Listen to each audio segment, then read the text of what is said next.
both with in the chamber and also those joining us with Zoom. Obviously, I'm chairing from home today, but we've got assistants in the chamber to help the order, so please be patient. We've got a wee bit to get through. Obviously, the couple of key ones: Easter trading and a fixing of the common seal. I know everyone's excited about that. So we'll get into that in a moment. I'll just go through some basic rules. Just going to need the councillors just to use the system as per normal. If you're just noting that someone else is still on the speaker, please just be patient with each other so we can hear you on Zoom. Otherwise, it's going to be quite hard. We'll go now through the agenda. Is there any apologies? Noting I can't see you, so just perfect. Thanks. Seeing that, Roma, appreciate that. So there's no apologies. Public forum we'll have shortly. I'm just going to move this around a little bit. Is there any urgent business? No, there's one matter of a minor nature from Councillor Piddington just in regard to City Hub, and we've invited Rosie along just to do an update. Is there any other minor nature that I can see? So we'll move now to conflicts of interest for any of the agenda items. No. So what we're going to do is just start with the matter of minor nature, just in the interest of staff time. And Councillor Piddington, I'll pass to you, and can Rosie pop up as well? Thanks. Thank you, Mayor Nigel. I've just had a few people approach me in the last few days regarding the City Hub strategy. I guess it's over the back of the sad closure of Cameron's and 3 empty shops in Stafford Street. While the people are in favour of the City Hub, they're concerned over the time frame for it. As someone pointed out, stage 2 of the development of the showgrounds will have been and gone the time we do anything. We're to talk about it at the long-term plan in 2024, which indicates to me we won't be doing anything till 2026, and there's a limited budget. So I'm just wondering if any way we could proceed with haste. I mean, the first thing they did was put a stage at Strathallan Corner. I'll keep my own thoughts about that, but the next 3 things are My Way parking trial, aiming to create an attractive sheltered area in the city. We have bus stops that are covered. I'm not sure why we're doing that. There's a Timaru parking strategy. As a journalist, I remember 3 or 4 other parking strategies for Timaru. How many do we need? And next on the list is a paving surface review. I guess what people would like to see, where's the meat in the sandwich? These are all nice fluffy things, but aren't actually helping the inner city in any way. And in fact, it'll be 2 electoral cycles before we get round to anything. So none of us might be sitting here. So I guess what I want to know is the reasons why we couldn't actually hasten some of the things that are going to create real benefits for the inner city. You know, attractive things. Talk about actually on the ground floor of a building in Stafford Street, you can have someone with accommodation. I get their point. I know there's COVID and I know all those other things, but they see council working, you know, at the speed of a sloth, and it's hard to disagree when we've got yet another consultant after Becca did a report last year. I guess people are saying to me, when are you as council actually going to do something except talk about things? Cool, thanks, Councillor Piddington. We'll pass over to Rosie just to respond and give us an update where some of those things are. And obviously you won't be able to necessarily answer all those, but if you can just give us an update, thanks.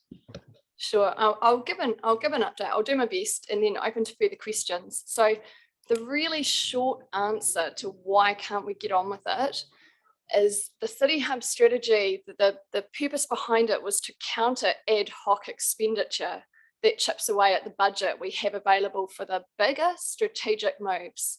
So we do have a limited budget, even off the work that's already been done to develop a strategic framework.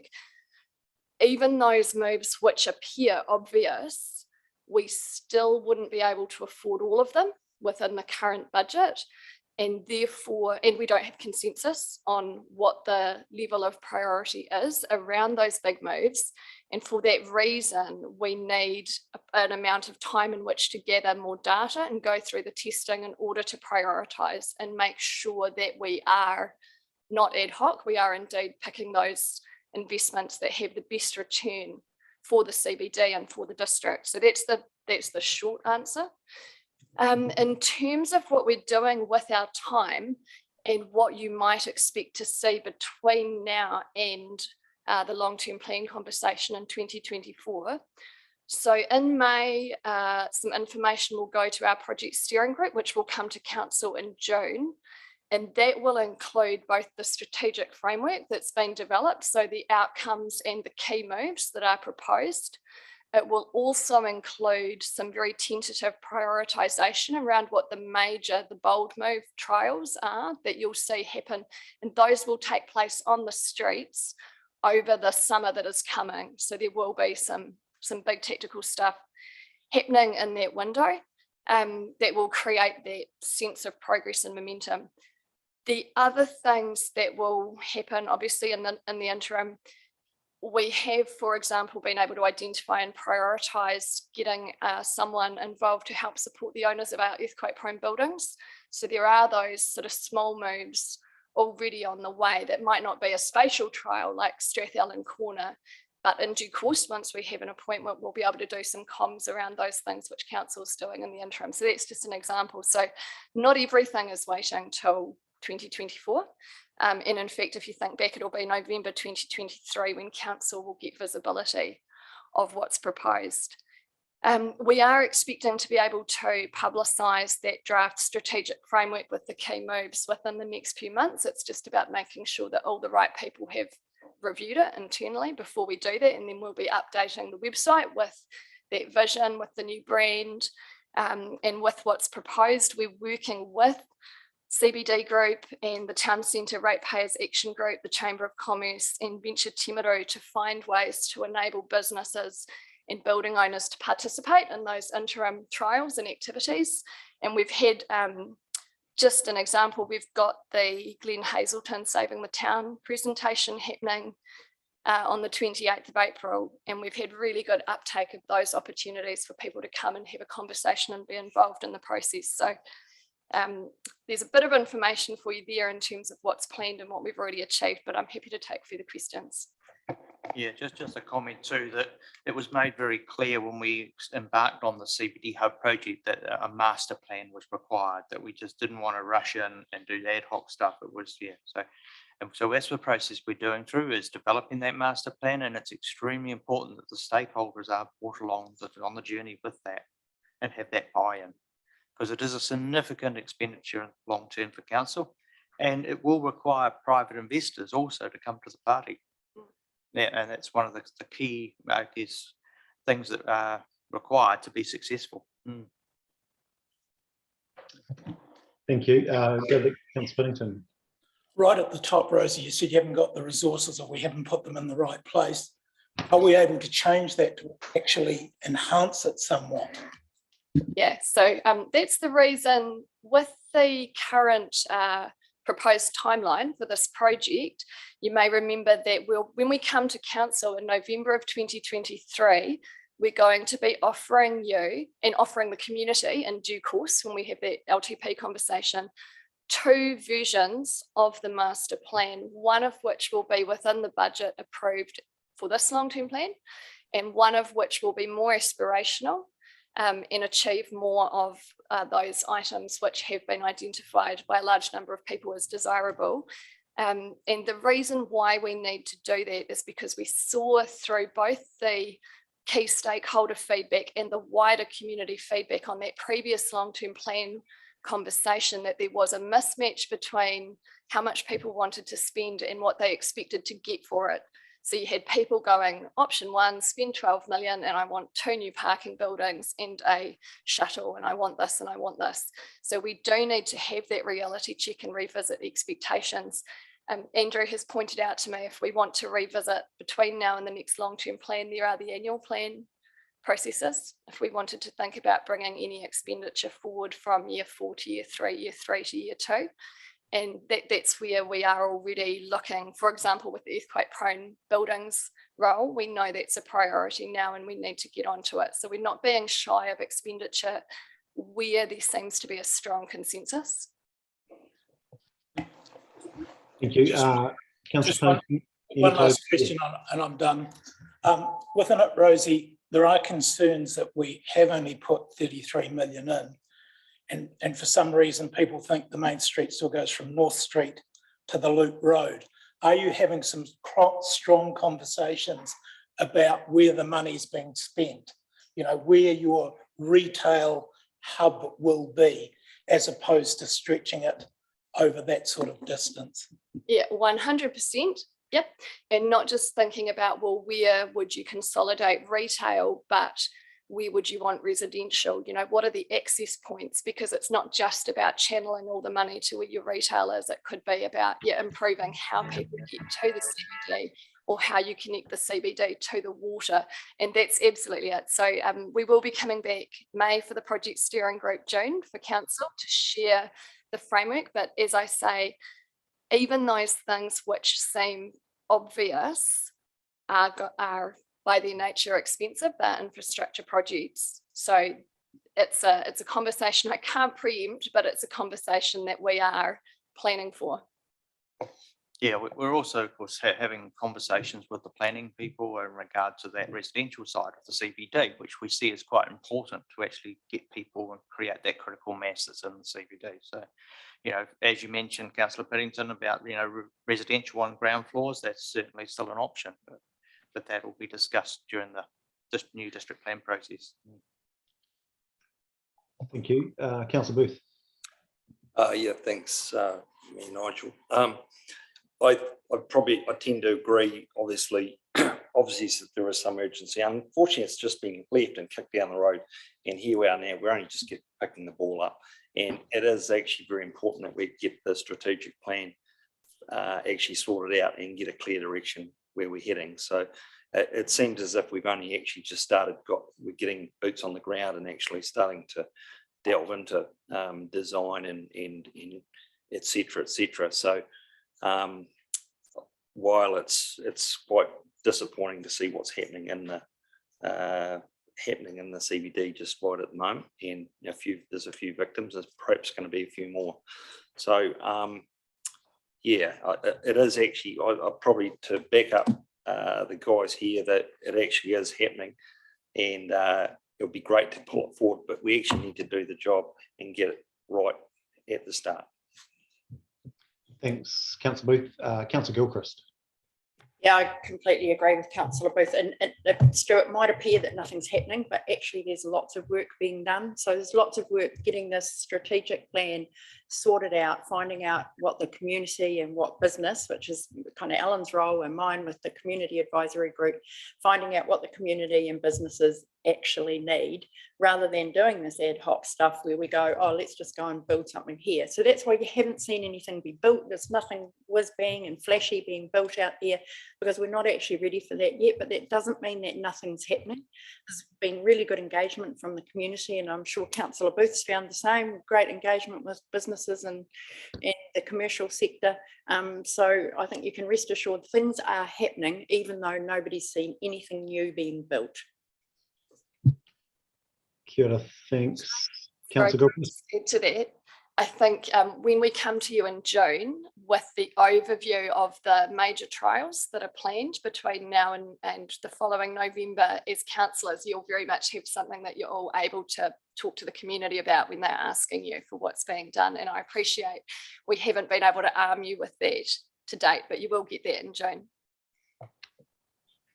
Cool. Okay, thanks, team. Obviously, a couple of opportunities moving forward.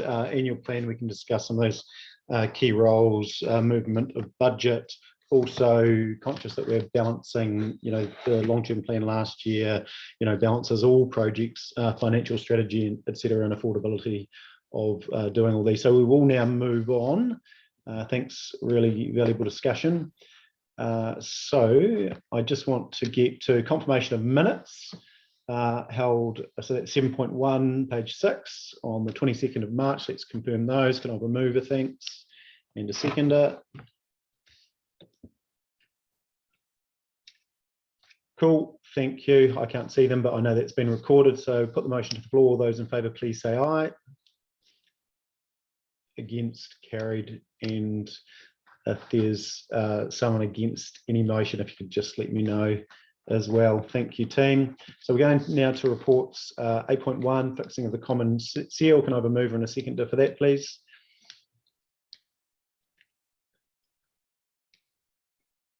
Perfect, thank you, Councillor Gilchrist. Councillor O'Reilly, great to see you and hear from you. How's Temuka? Put the motion to the floor. All those in favour, please say aye. Against, carried. Thank you. So extra trading policy review. What I'll do, Mark will go straight to those that are presenting, and we've got 10 minutes for each of those, and then we'll go to the reports if everyone's comfortable with that. So on my list, I have Ray Prouting up first, followed by Roger, Janine, who's joined us by Zoom, and then Mr. Ling, him to finish. So if we could have Mr. Ray Prouting up.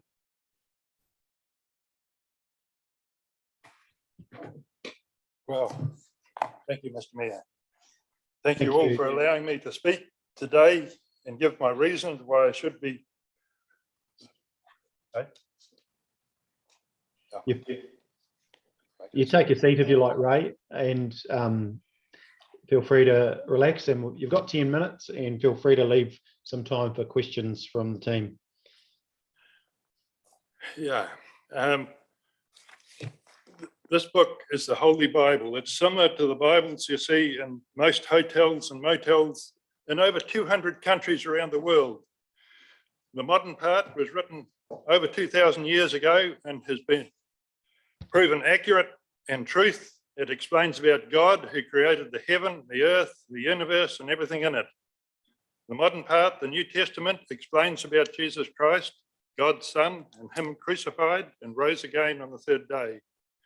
The Christian faith is based around the fact that Jesus Christ died for the sins of the world and rose again in human body on the third day.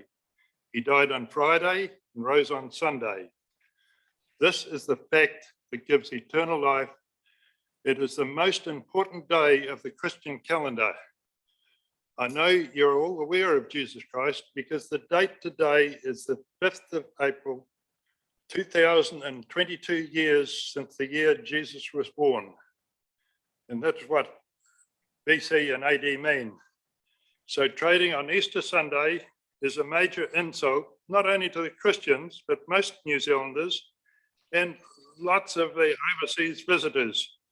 Just like Christmas Day, the day the world celebrates the birth of Jesus, whether he was born on the 25th of December is not important. It is the day we celebrate his birth.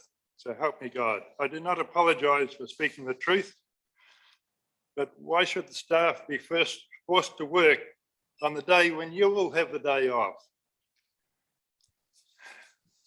That's all I got to say. If I'm a bit short, maybe Roger Payne can take up some of my time. Thank you, Ray, really appreciate that. Is there any questions from the floor there? And I just on underemployment, it doesn't appear to be, but thank you. Underemployment law, staff do have the choice, so they can on public holidays negotiate with employers, so they don't have to work at all. Definitely, boss. No worries. Okay, thank you. Right, moving now to Roger, and he's familiar with presenting, so welcome, Roger.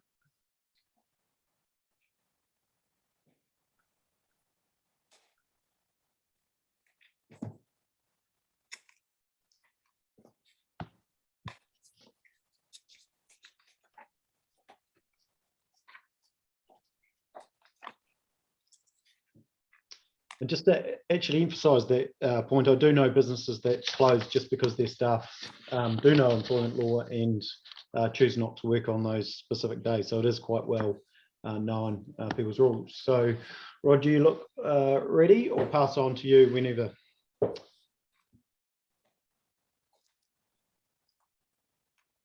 Mayor and councillors, thank you for this opportunity.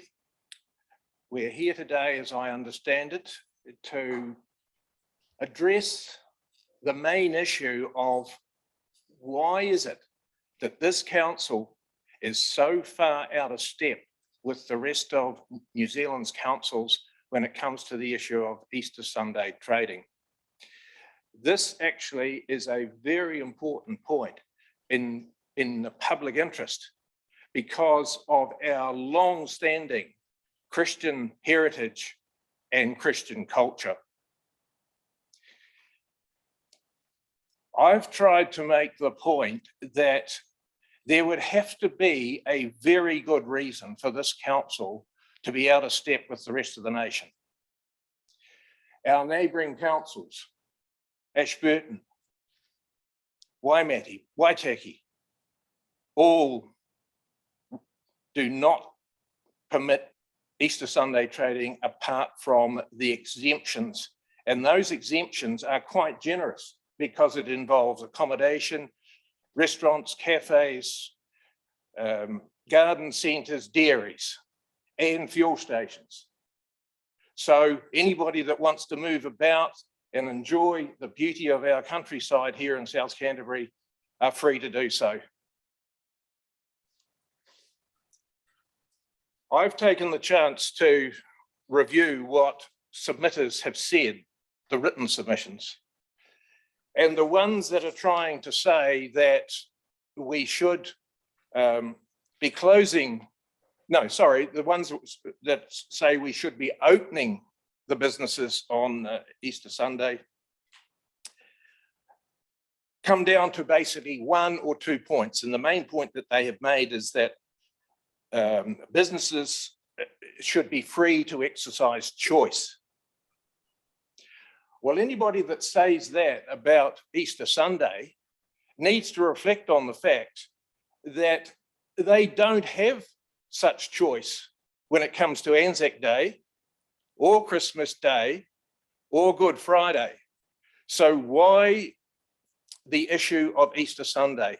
It is the most important day, as has already been explained by Ray, in the Christian calendar. So this differential treatment, and it's unfair treatment, and it's unjustified and quite invalid.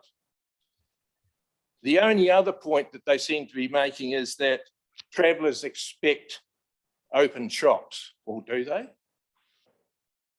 They are free to travel and buy fuel and go to cafes and so on. Where is it that there's any research that shows that travellers, New Zealand or international, come to New Zealand or to our district to shop on Easter Sunday? South Canterbury has a huge range of opportunities for activity at Easter, and that doesn't need to involve shopping. Why do you need on Easter Sunday to go and buy a shirt or some shoes? There's just absolutely no justification for doing that in the light of the history of the day. Moving to those that want to revoke the current policy and get back to closing the shops on Easter Sunday apart from the exempt ones, their views come down to mainly the issue of reverence. We understand reverence in the community because of what we do on Anzac Day. We show great reverence for what the soldiers did in the Great Wars.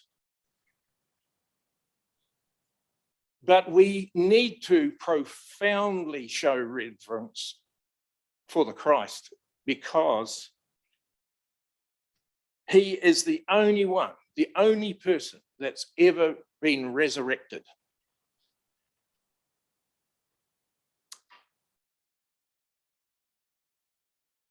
The other point that is made is that this opening on Sunday is of little commercial benefit.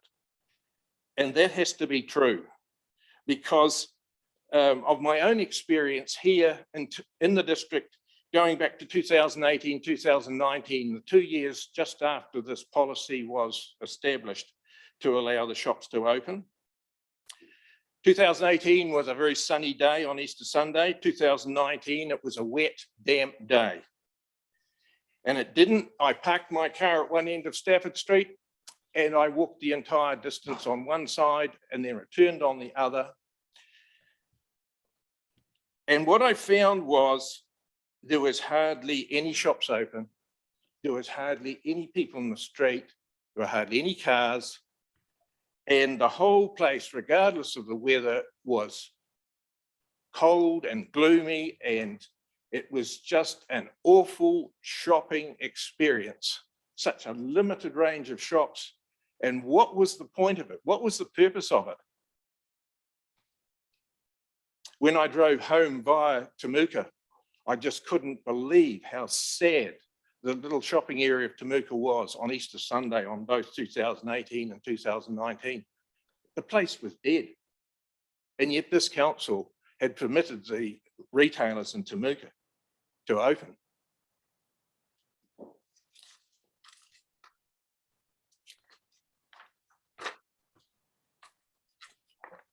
The poll that was conducted by way of written submissions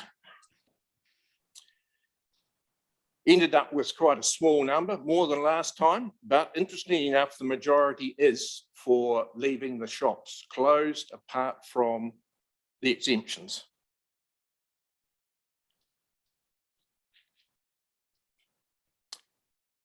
%54% said leave the shops closed with exemptions, and 45% said close them. That's a 9% margin, and that in statistical terms is very significant. So the vote from the written submitters is very clearly to revoke this policy of allowing the shops to open on Easter Sunday apart from the exemptions. Moving on to what the council did with very short notice, conducting a opinion poll using a Wellington-based consultancy. The details of what this consultancy did and the results that they obtained is shown in your agenda items. And I'm sure you're not too keen to have me say that this poll, through poor planning, poor execution, is extremely biased and of virtually no value at all in determining what South Canterbury people think about this matter. I say that because the pollsters relied only on phone, that is landline and mobile phone technology. And councillors may be surprised to learn that only 39% of the population of our council district is contactable by a research organisation polling in South Canterbury. That means that 60% of our population of around about 48,000 could not be contacted. And that largely is because the way the phone system works. We've got landlines, we've got white pages, most people are on mobile phones, and there's no comprehensive directory in existence with mobile phones. And these polling companies have to rely on purchasing mobile phone lists, and they rely on a certain part of the population that is associated with business groups and the like. So a lot of people just didn't have the opportunity to be contacted by this system. 60% of our population. Now, the pollsters took a selection on a random basis from that very limited population. Now, what that means is that they ended up only contacting 0.01% of our population, 0.1%. Roger, you're at time now, so I'll give you a couple of minutes just to summation for us. Thanks.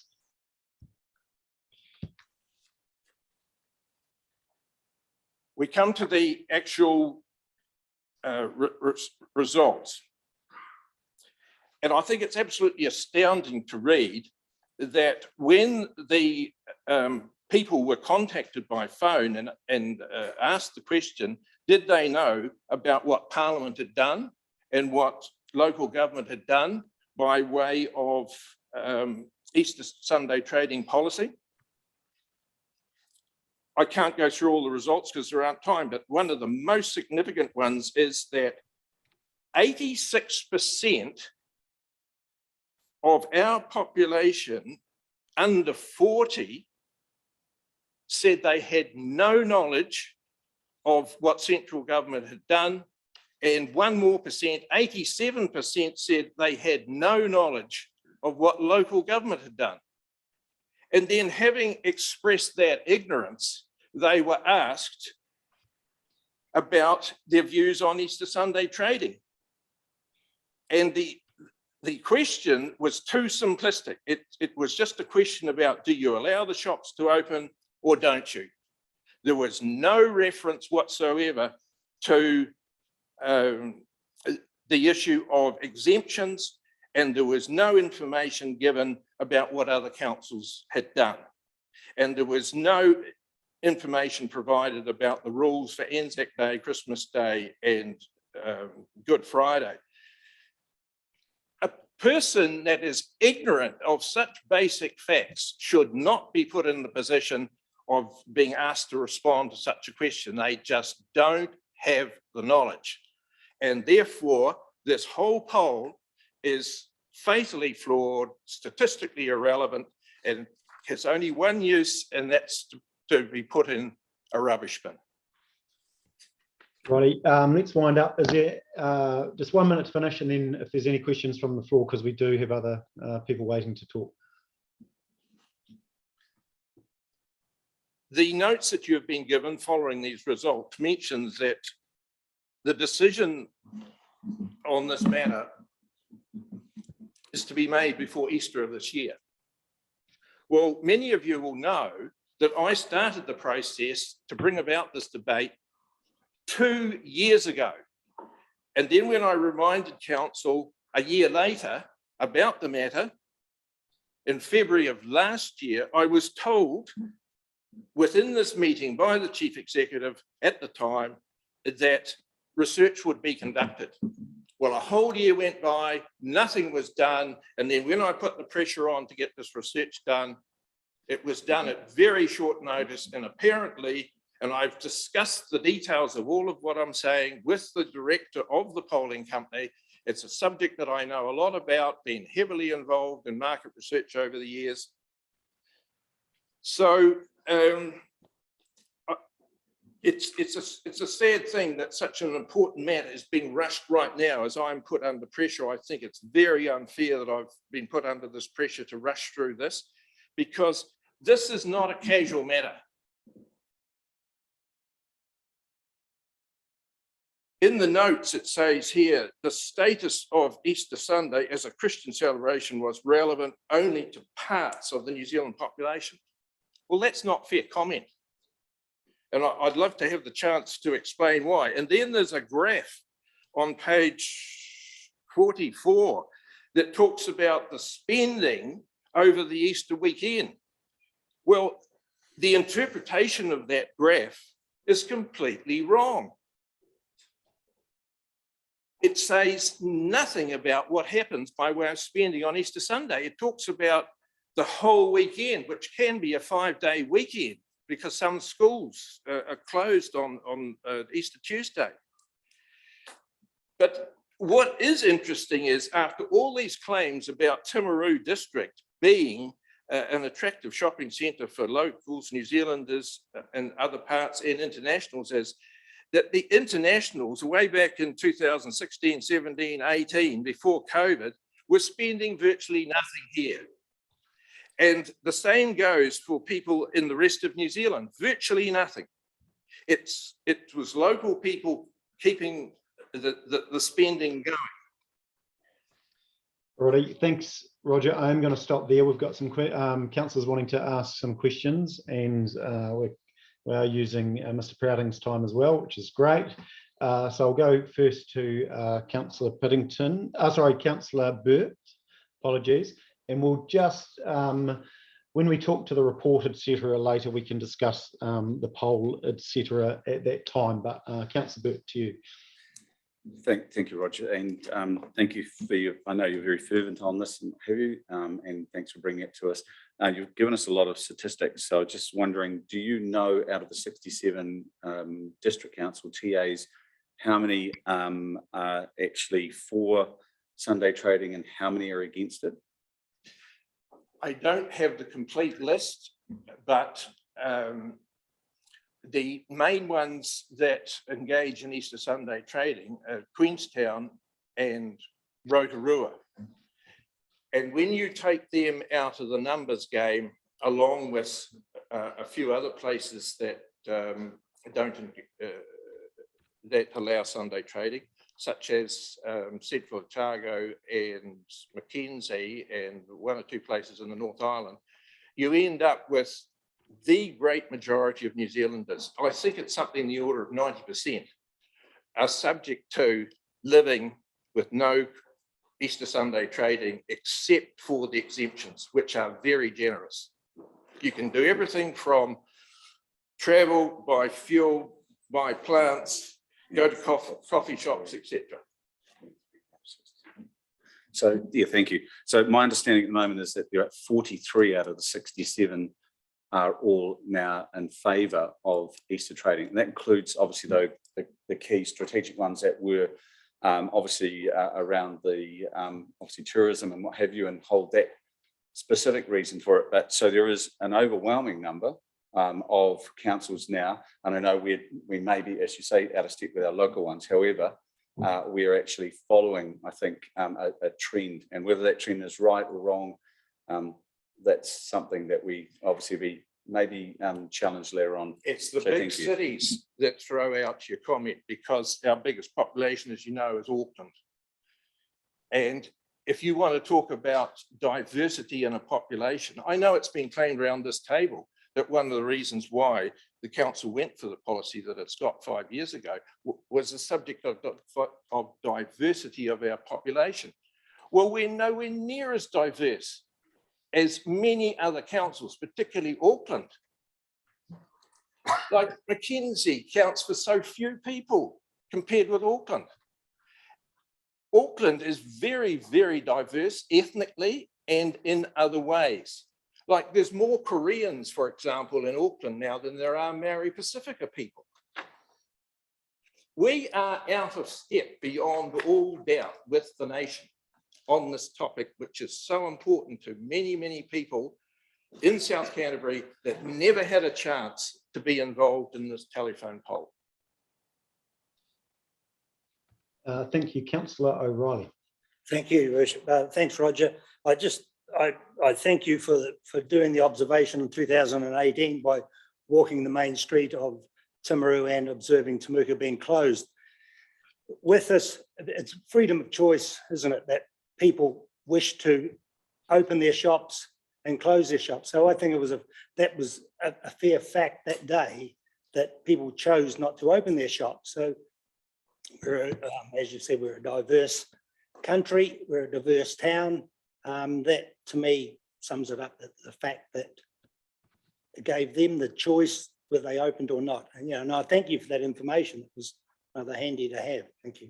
The issue there, Councillor, is we have a different standard for Anzac Day and another different standard for Christmas Day and Good Friday.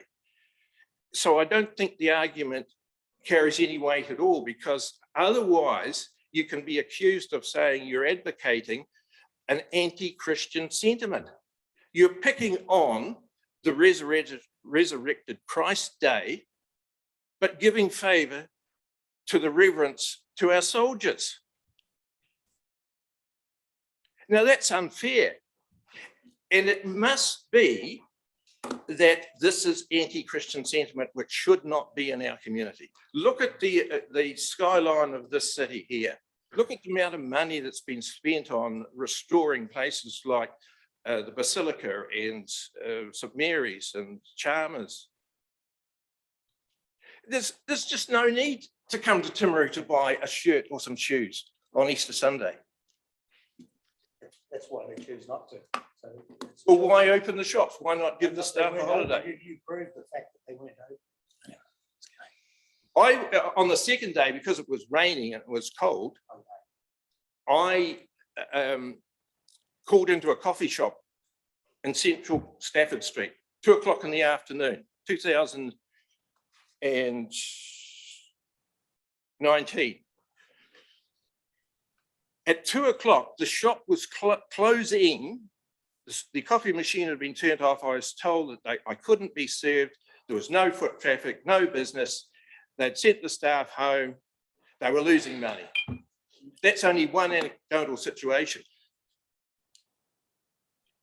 Now, why did the council put the retailing community into such a position? There was probably a feeling of obligation. And on the point of whether staff have to work or not, you talk to some of the staff in some of these businesses. If you want time off on Easter Sunday, you have to go to your employer and give a reason. And the reason, I understand, has to be religious beliefs. Now, you're branding people. No, look, I think that's actually, Roger, I think that's actually factually incorrect, but we'll go now to Councillor Piddington, question from. Roger, you're a passionate man. I like that. I'm disappointed about your comments on Anzac Day, but that's another thing. As a stats man, in 2018, the census that got to everyone, largely, showed for the first time ever, 48.6% of New Zealanders had no religion. Yeah, that's correct. So when you speak, you are speaking for a small group. 33% were Christian out of 37% that showed a religion. Of that, somehow they've come up with 9% went to church. So I guess there's a large group that you want to ignore that are quite happy with shopping on Easter Sunday and doing those things. I have friends that go to church then shop. Freedom of choice. And I think most shops open on Easter Sunday hoping that their businesses will survive. But I don't need a response. I'm just pointing out those other statistics. Thanks. Councillor Piddington, go now to Councillor Gilchrist. Yeah, sorry, Councillor Piddington pretty much made my point, but I just had 3 points really. And one was that the changing landscape of religion in New Zealand, according to the 2018 census, that over 50% of people are not Christian or have another religion or no religion, and that's actually a fair chunk of the population. And so I'm kind of speaking for them really.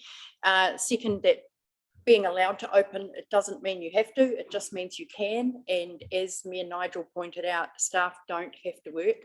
Now that's actually a legislated thing. So staff who don't want to work Easter Sunday are not obligated to do that.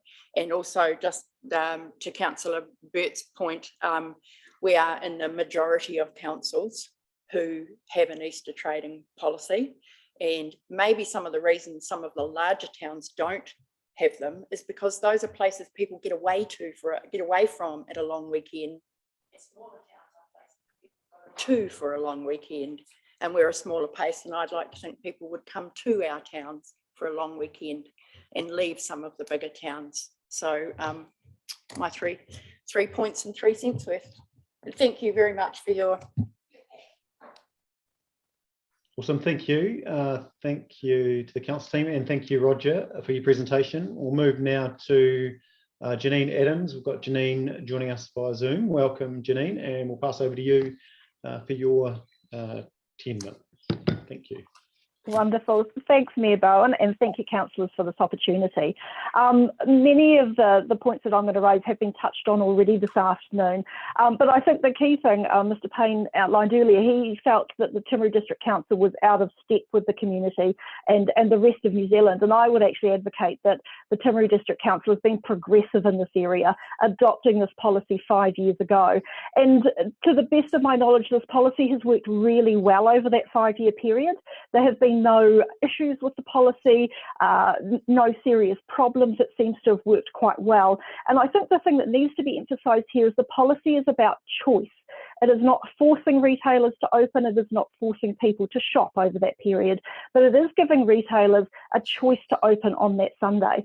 There was a lot of talk at the previous submission about a very wet Easter Sunday a couple of years ago.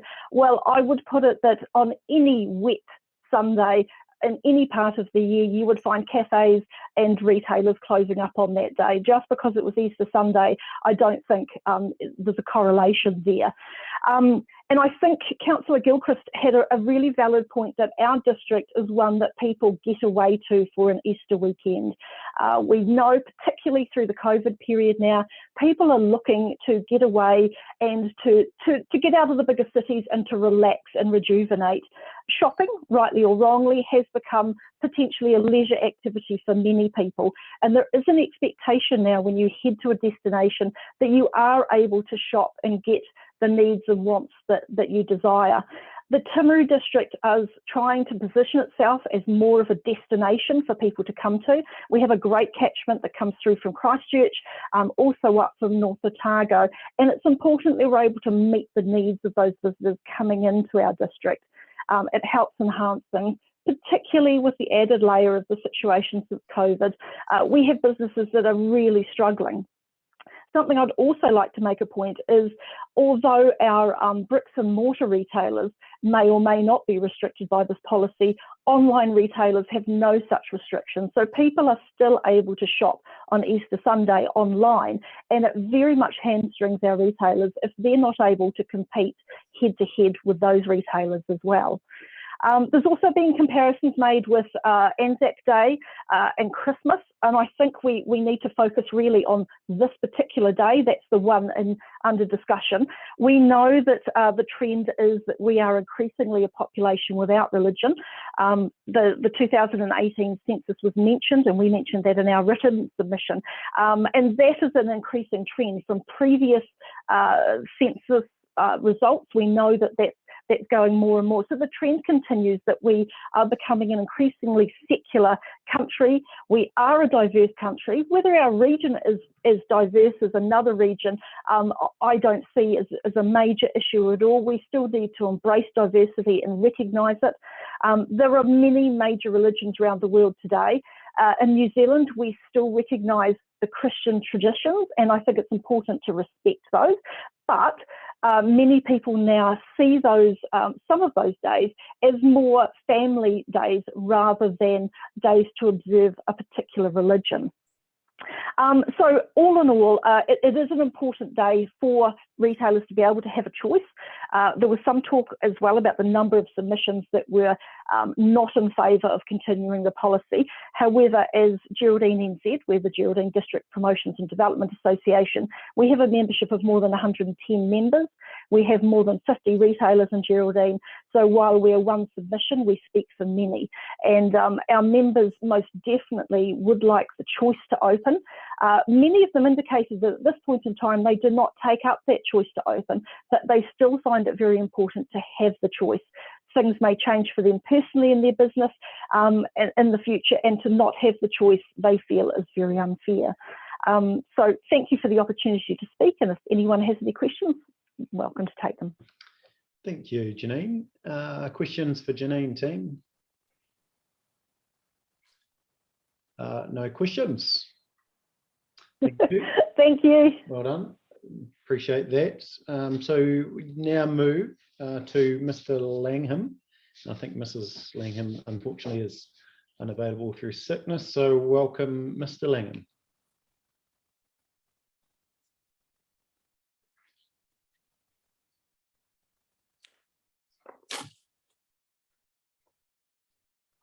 Thank you, Mr. Mayor. Councillors, ladies and gentlemen. I speak on behalf of my wife and myself, and on behalf of the Forward in Faith International Church, which serves the Geraldine District, also Arari and Peel Forest. My wife and I have run a bed and breakfast business for the last 7 years or so in Geraldine. And of course, under the exemptions, we're allowed to open on Easter Sunday. However, with all of the international tourists and national tourists we have hosted over the years, never once have we been asked questions about the local shops, other than the supermarket and the cafes. That's the only ones we've been asked about. So there's been no interest shown in the others. This is not just for Easter Sunday, but that's throughout the whole year. Now, I want to reinforce what Ray Prouting said, which is that the resurrection of Jesus Christ is a well-attested historical fact, and it's the foundation of the Christian faith. And that's a fact that every human being has got to come to terms with at some stage in their life. Now, next point is about the benefits to New Zealand society that have come from the church, Christian churches and the Christian faith. So over 180 years, this has been happening, and it's still happening now. And the benefits are in the form of schools. There are many Christian schools, Christian-based schools in Timaru district. Social services. We're all familiar with Presbyterian Social Services, Salvation Army, Life Church, and a number of others that do social service work. They do counselling, which is very valuable, and they also alleviate deprivation and lack in people's life, people's circumstances. This is very valuable for the community. It saves the government money, and it lifts people's spirits. The other thing that they do, the Christian faith does, through the churches and through the agencies, is it improves individuals' mental and emotional health. And this is enormously important, particularly in this time of the COVID pandemic. There's a huge demand at the moment. My wife is a qualified psychologist, registered psychologist, and there's a huge demand for people to be counselled because of the turbulent times we're living in. And so the churches with the Christian faith can contribute a great deal to in this area. Now, these benefits I've outlined, they make Easter Sunday, respecting Easter Sunday as a holy day, entirely appropriate, very appropriate to do that. Now, the next point I want to make is that for the last 8 or so years, the combined churches of New Zealand have distributed a booklet every Easter and every Christmas. Now, these booklets, they go to every letterbox in New Zealand except the ones that are marked no circulars. You would have seen them, I'm sure. This booklet describes the benefits the Christian faith has brought to New Zealand society.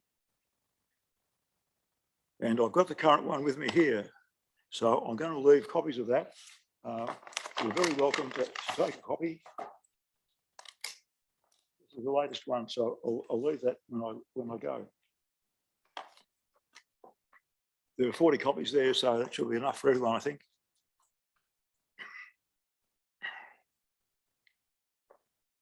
Now, I'll just conclude by saying, in the words of the Apostle Paul, which comes from the book of Acts, chapter 17, verse 28, in him, meaning Jesus Christ, we live and move and have our being.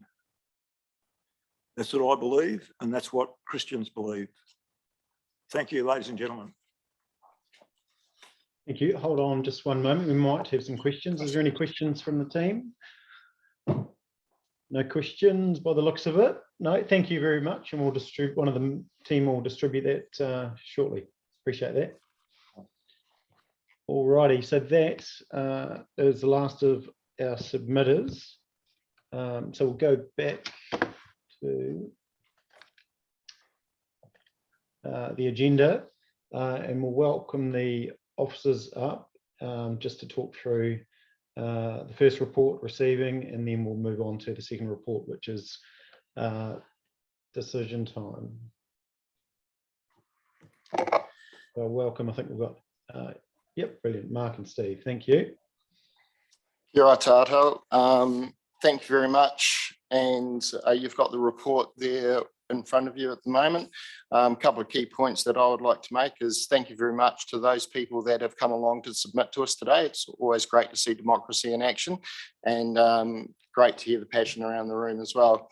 The other group of people that I would like to thank is Mark and his team and the council team as well, who have all worked hard on putting this report together and pulling the consultation process together, both written and across the telephone survey. So thank you very much, and hand over to Mark. Thank you. So obviously you've got two reports in front of you. The first report just gives a summary essentially of the consultation feedback that we received across the consultation period. So you'll be aware of that now you've read it. Obviously about 70 submissions overall, slightly in favour of revoking the policy, with the survey coming out the other way. And I guess the key thing is to take acknowledge the feedback, and obviously that feeds, I guess, into the next report. So I don't know which way you want to deal with this, Nigel, whether you want to receive that report or comment on it in any way. Yeah, look, I think we'll receive this report. Is there any questions or comments specific to that team? No, don't think so. So let's do that. Let's receive this report and then we'll move forward. So can I have a mover and seconder for that? Receiving the report and submissions, etc., from the public. Cool. Councillor Burt and Councillor Wills, thank you. Any further discussion? Put the motion to the floor. All those in favour, please say aye. Against, carried. Thank you. Pass back to you, Mark. Thank you. So the second report essentially sets out the decision process. So obviously we've sort of broken this report into two steps in terms of considering the feedback that you have received via the consultation process and your approach to whether or not you allow the policy to remain or revoke the policy. And then following that, I guess, depending on what that decision is, to either revoke the policy or adopt the new policy. So I'm happy to take any questions on that, or if you want to have a discussion about it. Yeah, cool. What I might go to first, I might just shoot to Bede. Can you just talk? I know there's some question around the polling and accuracy. Bede, would you just be able to speak to that? And then we'll move to broader discussion. Thank you.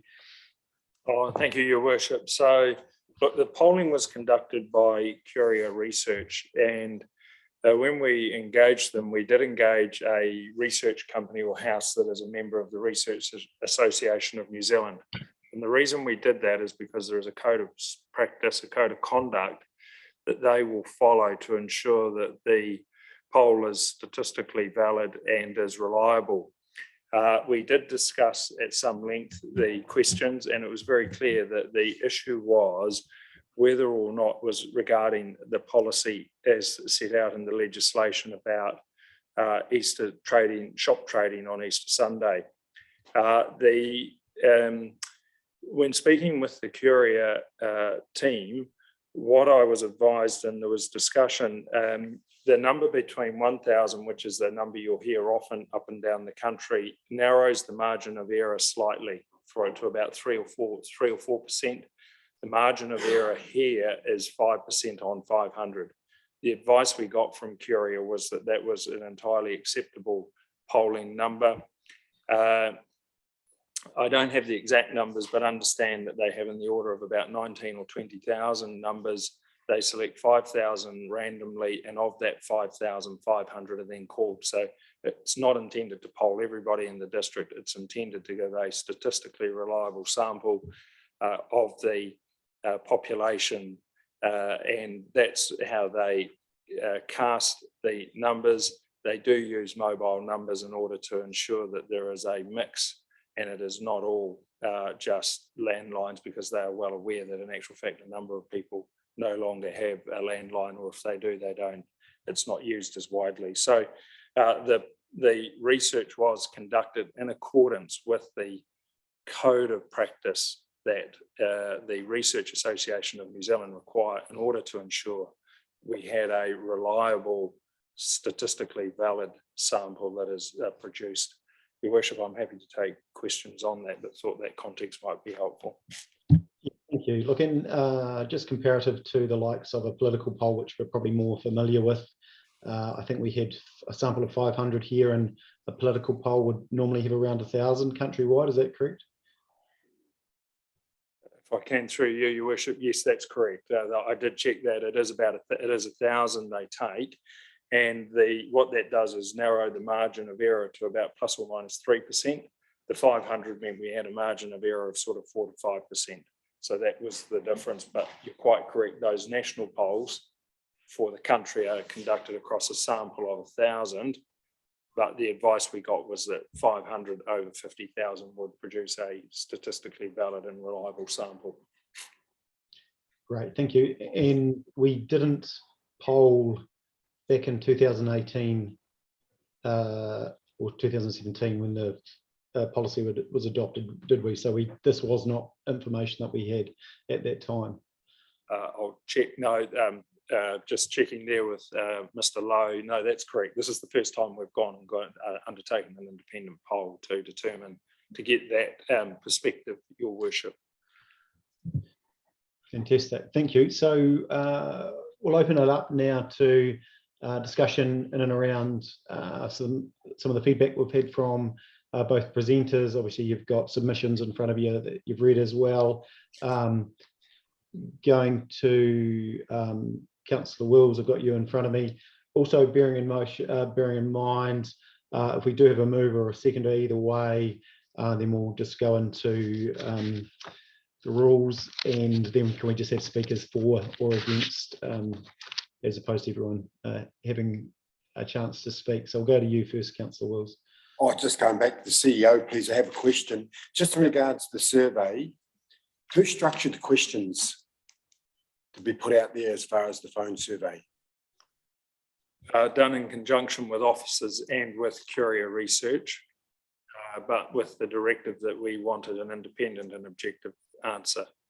And there was some care taken in those questions. But I think I'd have to go back, but I think from memory, Curia came with the questions first to us for us to review. Okay, thank you. That's all I was looking for, is just making sure that there was the independence here as well. Yes, yeah, very much so, through them. Yes. Great, thank you. And that's a requirement under their code of ethics for them to understand actually what's the objective of the poll. Wonderful, thanks very much.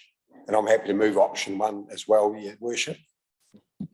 Cool, okay, just so there's no confusion, can you speak to exactly what you're moving? So option 1 is Councillor Wills, and then we'll go to Councillor Burt. Yeah, page 45, mate. Page 45.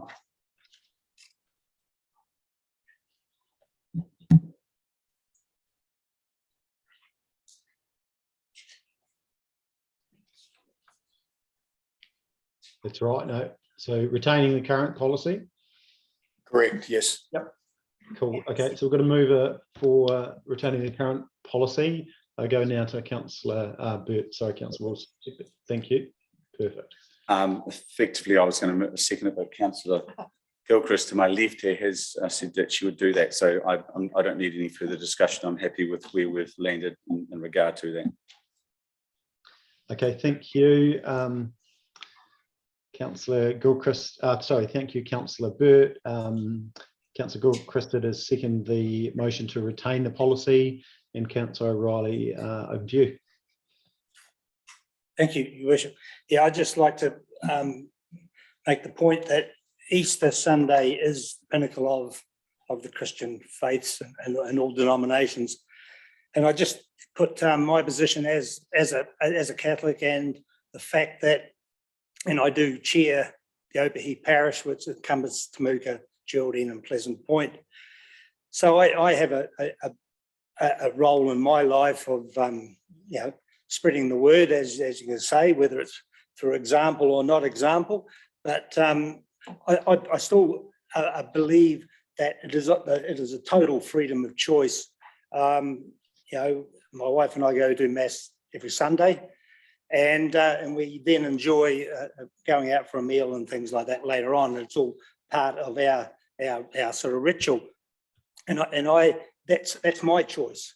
I choose to do that, and I feel as though I have not got the power or the knowledge to be able to put that on anyone else. It's everybody's choice in this, and now that our society is getting, what they say, 58 or 48% of people don't practice any religion at all, and for some people that's rather sad. But I think it's up to us, without being too carried away, that we've got to make our places a wee bit more accepting, a wee bit more a place to go that might encourage more people to go. So but I support the option one, that retain it, for those that is my reasons. Thank you.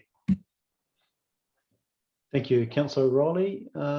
Any further from the floor team?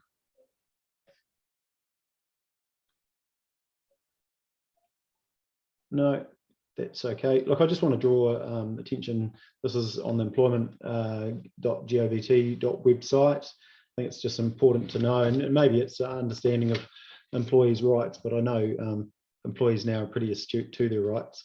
But Easter Sunday rights and responsibilities. All employees have the right to refuse to work on Easter Sunday. They don't have to give their employer a reason for refusing, which is for obvious reasons. This applies to all shop employees, whether they're working in an area with a council policy or not. So that is something that people can do and make that decision for whatever reason. Look, my own personal point of view, also share the Catholic faith with others around the table, brought up within Catholic schooling.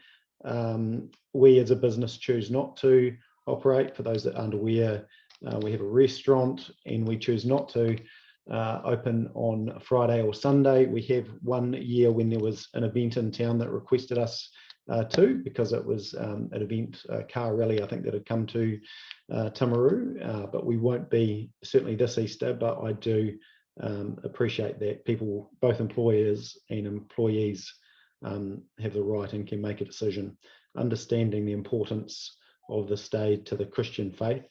But I don't believe our decision on this policy, if it so goes through, will affect individuals' ability to worship as they choose. So if there's no further discussion, I'm going to put the motion to the floor. All those in favour, please say aye. Against? Carried, I assume. I can't see that, so someone, Roma, if you nod for me, that'll be fine. I can see Roma. Perfect. So that's carried. Thank you. So Mark, is there anything else that we have to tidy up in regard to that policy? I'll just pull up my agenda again. No, just obviously in terms of the recommendation, obviously we'll inform stakeholders following this decision, and the new policy is the policy at the back of that paper. So I believe we're done. Brilliant, thank you. Thanks to your team, Mark and Steve. Thank you for mentioning the team. Really appreciate the work that goes into this. And to your point, Steve, really good to see democracy in action and people represented in the council chamber, especially under some really tough circumstances. So now we move through to 8.4 on the agenda, and we've got some proposed road closures for Anzac Day. I think this is pretty self-explanatory. There's been a change that there's some Anzac Day services now happening and they weren't originally. Councillor Bird, I see you're on there. Did you want to talk to this or move this? Absolutely. I suppose because of the previous discussion, I'd just like to point out that Anzac Day is something that's gaining significant favour with the community. People are starting to recognise it and understand it. It's not faith-based at all, and it's right across the community. This is something that dictates our previous history, and we need to learn from it and understand it, and so also celebrate it and remember those before us. So this would go without saying that wouldn't need a lot of discussion. I'd like to move that we definitely give them the ability to have at short notice a road closure under those provisions. Thank you, Councillor Burt. We will just pass on to Susie, just if she needs to add anything there. But I think I think you covered it very well. Thank you, Councillor Bird. Yeah, just to note that we did initially contact all of the RCAs and RSAs, in the area, just to check what the plans were going forward. Obviously, under the red light settings at the time, a gathering wasn't likely to be happening, and then changes that were made last week unfortunately meant that we missed our statutory deadlines, and this is why we're coming to you guys today. Fantastic. Thanks, Susie. Councillor Wills. Just happy to second the motion. Fantastic. I don't think there'll be any further discussion, so we'll put the motion to the floor. All those in favour, please say aye. Good. I heard that. That was great. Thank you. Carried. Thanks, Susie and Andrew. Okay. Now moving to 8.5. So talking now to the district plan, and welcome Hamish and Paul. I can't see the chamber, so I assume they're there in person.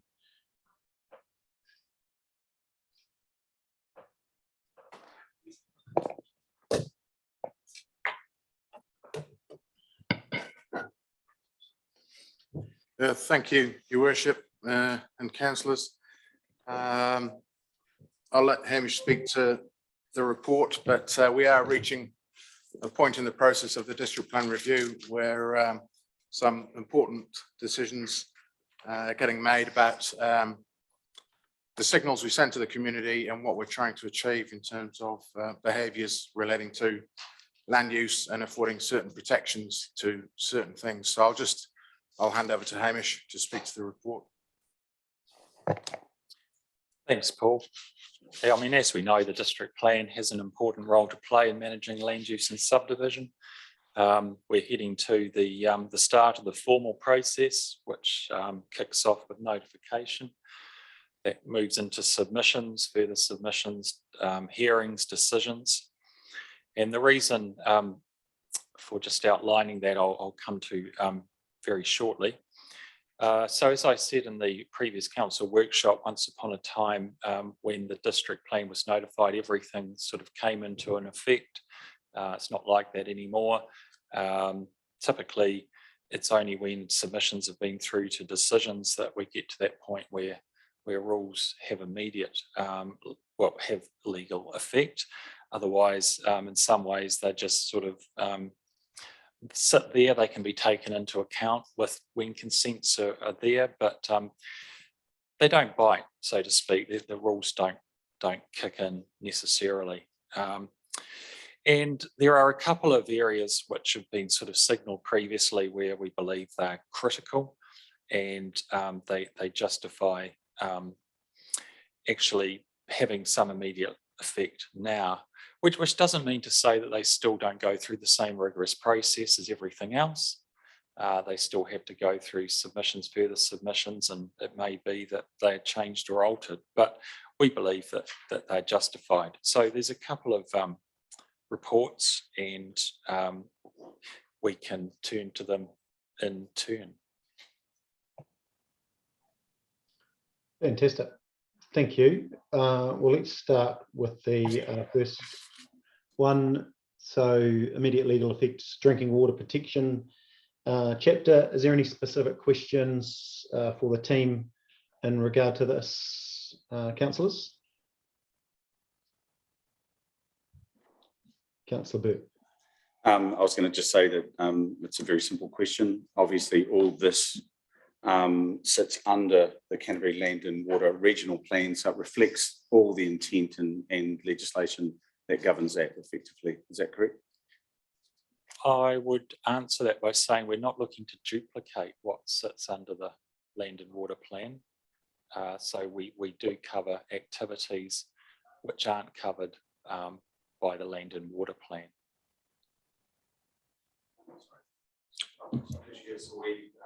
Idea of what those other activities might be.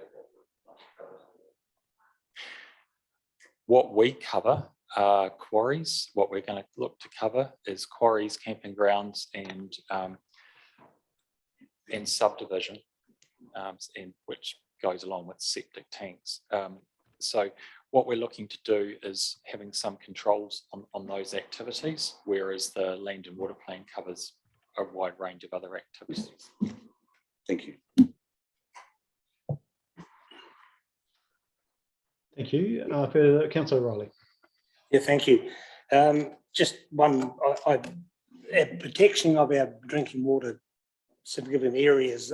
I just like to stress the fact that it is crucially important that we do have those in place and continue to keep them in place, that they are protected. So that's really just the comment I'm making towards that. Thank you. Is this going to, sorry, is this going to assist perhaps with the our latest issue where we've had manganese and potentially something been going on around where we're taking our water? Is it going to help? My understanding is that, as I said previously, we're not looking to duplicate Land and Water Plan rules, and I believe that there is rules in place through the Land and Water Plan on that particular aspect, but it could help in the future for other potential issues.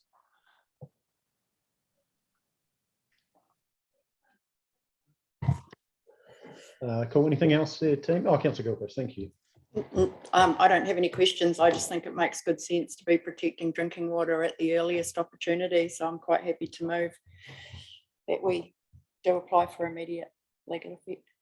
Yeah, cool. Thanks, Councillor Gilchrist. I'm happy to second that and just reiterate what you have said. I think one of the key things is around compliance. It's fine to have these in place, but also very important that there is some compliance to the fact. But if there's no further discussion, I will put, Councillor Burt, thank you. So you say compliance, have we got the resourcing within the council to actually make sure that this is going to happen based on obviously the parameters of the Taumata Atawai regulator and what have you in terms of that new focus on that?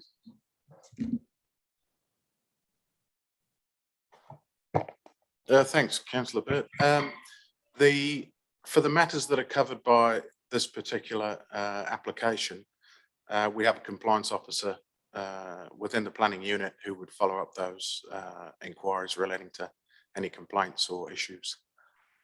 So I think, is that your question? Yeah, I suppose. I mean, because part of that is not just following up complaints, it's actively monitoring and inspecting sites regularly and understanding what the environment is in relation to all those. I'm just wondering, do we have enough resource and do we give it the justice it deserves? I think we do have a vacant role that we hope to fill, and that will assist the compliance officer in that active role. Yeah.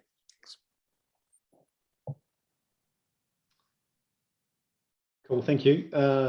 Without further conversation, we'll put that motion to the floor. All those in favour, please say aye.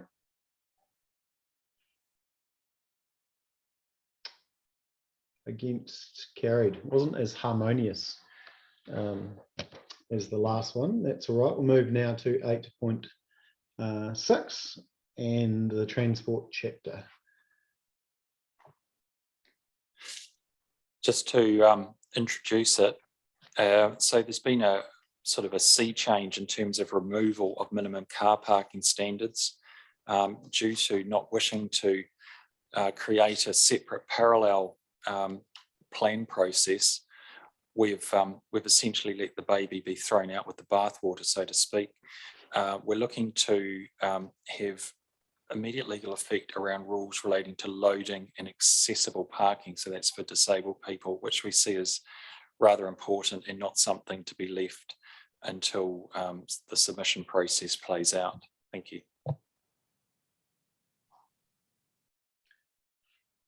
Thanks, Hamish. Questions in regard to this? I know we've covered this briefly before, but obviously important. Doesn't look like there's any questions. Is there a mover for this? Councillor Gilchrist. Yeah, I'm happy to move. Obviously, having accessible parking and loading availability is really important. So happy to move this one. Fantastic. And I've got Councillor Oliver on screen as well. Would you like to second that? Fantastic. Thank you.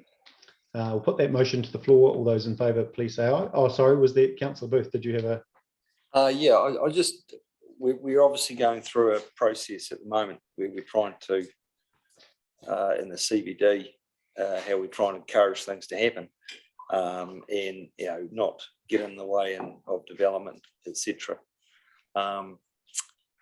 Is that, we've had restrictions on or the minimum standards around car parking, and obviously these would have been included in that. So now the restrictions have come off, if I'm correct. So what, is that, what sort of effect is that going to have? Is this going back to what we had, or is this going further?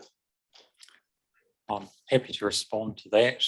What we had previously was we didn't have any specific loading or disabled persons provisions. So it was all dealt with in the round through the minimum car parking standards. So they've gone. We're not looking at going back to where we were in any way, shape or form. There will be very, very, I would say in the future, small numbers of car parks required for these particular users, but they're very important users. And as you say, trying to get things to happen in the city should be allowed without the minimum of restriction. But that said, we don't want loading vehicles and cars to get in the way of each other or to inhibit people who have requirements to be inhibited from getting access. So for these particular reasons, we do feel that they're quite important. Again, though, that will go through the formal submission process, but it certainly isn't going back to where we were by any shape or form. Sure, thank you. Councillor Piddington. Paul might be able to answer this one. Hamish, if you can't, a number of businesses, I understand, have been paying a fee because they couldn't provide the number of car parks at their businesses each year to us. Will they still be charged, or will that be dropped in line with these changes? Thanks. Thanks, Councillor Piddington. My understanding that this area is really with LTU and infrastructure, but my understanding is that we no longer have that revenue stream. It's not available to us because the minimum parking standards have removed it.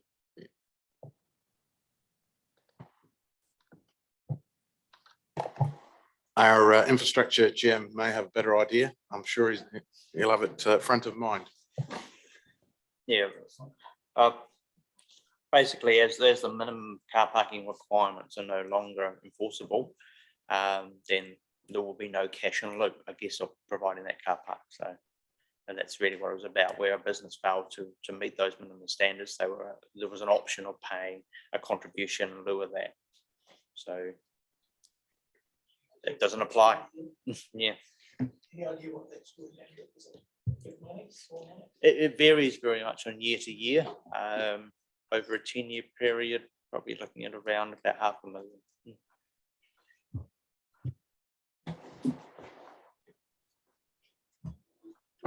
$500,000. Yeah.